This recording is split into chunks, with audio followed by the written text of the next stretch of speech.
Hey guys, welcome to the Big Three, where we get to talk about this week's sermon from North Boulevard Church of Christ in Murfreesboro, Tennessee. We're going to take questions and make a few observations from you and me and Jax and our special guest this morning, Ernie Bueno. Ernie, you need to introduce yourself.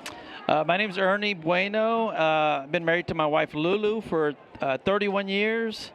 We have two beautiful grandchildren, Rosie Lou and Jace Thomas. It's such a blessing. That's why we moved here.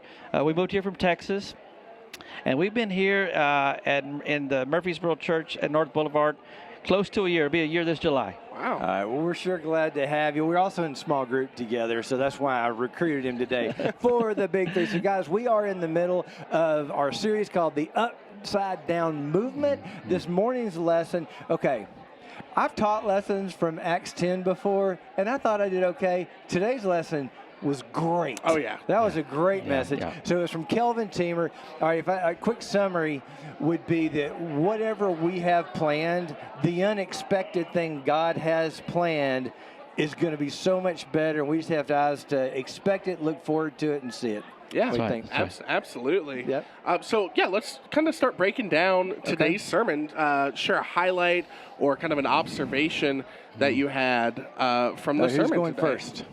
You John, pick. I mean, John, you kind of went, but I want to hear you kind of go more in depth on I will yours. go. You know, I had a bunch. I've got like 3 or 4 things written down. So one of the things I took home is he talked about the classic disciplines that will help us expect the unexpected, I think, of prayer and giving and fasting. Right. And I just think if we're going to be people that learn to expect the unexpected, is probably going to start when we develop those muscles and start those and kind of recapture those disciplines. So that's the challenge, I think, for everybody. Let's rediscover the power in fasting and in prayer and in giving to others. Yeah, Right? absolutely. What do you think, Ernie? Yeah, the takeaway for me was, this hit home for me. I can't be open to the Spirit and not open to the unexpected, right?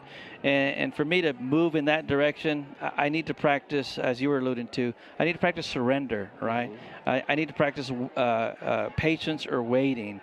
And and that's what happened with Cornelius, and that's what happened with Peter. Yeah. They didn't know what was going on, but they surrendered to the will of God, and it made it a great story. Okay, my super cool grandson spent the night with us last night, and so I was already up and getting ready to come in this morning. He got up and he wanted to hide, and then surprised me when I walked by.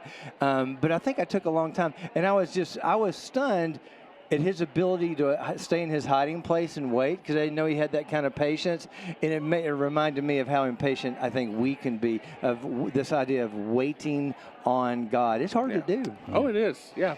So my big takeaway, Kelvin mentioned one of my top 2 favorite kind of pieces of information in the Bible, which is the veil being torn during the crucifixion and ending that separation, because a lot of times I feel like we kind of build our own separation from God. We kind of play it up in our minds that I'm too sinful, I'm too broken. But God has broken that. And he's even said, what I've made clean, what I have brought together, you cannot take apart. You cannot make it unclean. And so I've always loved that imagery that it's had. Is it not the coolest thing that we're here, over 2,000 years later, we're talking about Jesus, and none of us are Jews. Right. I mean, we're not. I mean, so, what he talked about today, the unexpected thing that God did, that Peter had to have eyes to see, and I think he's kind of slow to get it, is that God was doing an incredible thing. He was basically adopting all of us into the promises that he had always given to his chosen people. We're now part of that, and it's because of Jesus and Amen. God's incredible love for us. So, hey, Kelvin, I hope you are checking out this podcast today. My friend, that was a fantastic sermon. Hey, one more observation. We're going to make this the Big Four. What was it? I lost it just as I was setting up the whole idea that we're going to make this the Big Four, is that we are always being sent. I love that he picked up on the fact that Cornelius wasn't sent to find Peter, but Peter was sent to find Cornelius. And that's the thing. From the very beginning, in Luke chapter 5, Jesus tells the first disciples to go out into the deep water. They have to trust him, right? And then at the Great Commission, he says, now go and make disciples of all nations. And sure enough, here's Peter. This is post-resurrection and the whole deal. Peter's being sent to a home that he doesn't think he's supposed to even walk into. Yeah. And then he gets to see God do his incredible, unexpected things. So anyway. I love, he didn't hesitate. He felt the Spirit say, I'm sending you here. And he went. And the disciples throughout the whole Bible, they went. They didn't sit there and think, well, is this the right thing for me to do? Is this the right place for me to be? They knew that's what God wanted of them. Yeah.